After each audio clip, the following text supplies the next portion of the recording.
यदि इस तरह के प्रथागत अधिकार का अस्तित्व स्थापित हो तो प्रथागत तलाक के माध्यम से हिंदू विवाह को समाप्त किया जा सकता है। सुप्रीम कोर्ट ने कहा कि एक हिंदू विवाह को प्रथागत तलाक विलेख कस्टमरी डिवोर्स डीड के माध्यम से समाप्त किया जा सकता है, बशर्ते ऐसे प्रथागत अधिकार का अस्तित्व स्थापित हो। यह हिंदू विवाह अधिनियम 1955 की धारा 29(2) के आधार पर है, जिसमें कहा गया है कि अधिनियम का कोई भी प्रावधान हिंदू विवाह के विघटन को प्राप्त करने के लिए रीति रिवाज द्वारा मान्यता प्राप्त या किसी विशेष अधिनियम द्वारा प्रदत्त किसी भी अधिकार को प्रभावित नहीं करेगा। साथ ही न्यायालय ने कहा कि प्रथागत तलाक विलेख पर भरोसा करने वाले पक्ष को यह साबित करना होगा कि ऐसा प्रथागत अधिकार कस्टमरी राइट अस्तित्व में है।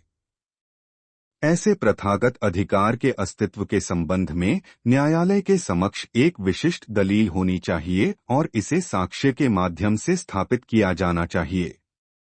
न्यायालय ने ये टिप्पणियां हिमाचल प्रदेश हाई कोर्ट के एक फैसले के खिलाफ दायर अपील पर विचार करते हुए की, जिसने घरेलू हिंसा से महिलाओं की सुरक्षा अधिनियम 2005 के तहत एक पत्नी द्वारा दायर शिकायत को रद्द कर दिया था।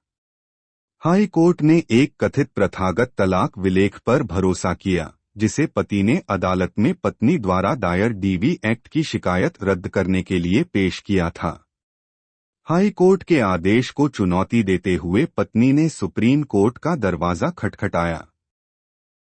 पति ने दावा किया कि विवाह एक प्रथागत तलाक विलेख के माध्यम से भंग कर दिया गया था।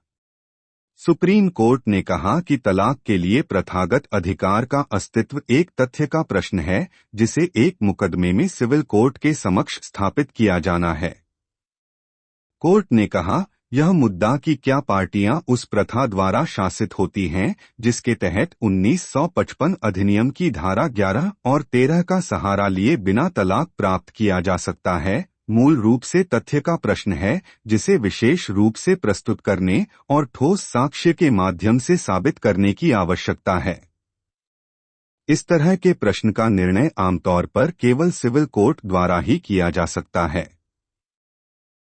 भले ही यह मान लिया जाए कि डीवी एक्ट के तहत शक्तियों का प्रयोग करने वाला एक न्यायिक मजिस्ट्रेट एक प्रथागत तलाक विलेख की वैधता तय करने की क्षमता रखता है, सुप्रीम कोर्ट ने कहा कि ऐसा निर्धारण केवल पति द्वारा दायर एक आवेदन पर नहीं हो सकता है।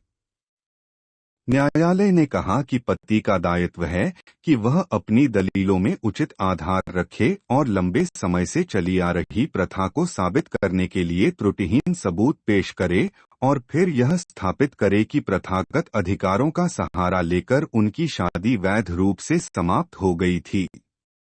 न्यायालय ने कहा कि जब तक पति सार्वजनिक नीति के अनुरूप इस प्रथा की व्यापकता और प्रथागत तलाक विलेख की प्रवर्तनीयता को साबित नहीं करता है, तब तक दोनों पक्षों के बीच विवाह कायम रहने की वैधानिक धारणा है। सुप्रीम कोर्ट ने पाया कि हाई कोर्ट ने केवल कथित प्रथागत तलाक विलेख पर डीवी अधिनियम की शिकायत को रद्द करके कानूनी रूप से गलती की है। अदालत ने याद दिलाया कि प्रथागत तलाक के दस्तावेज को साबित करने की जिम्मेदारी प्रतिवादी पति पर है, जो उस पर भरोसा कर रहा है। हाई कोर्ट के आदेश को रद्द कर दिया गया और प्रथागत तलाक विलेख पर भरोसा किए बिना मामले को नए सिरे से विचार के लिए वापस भेज दिया।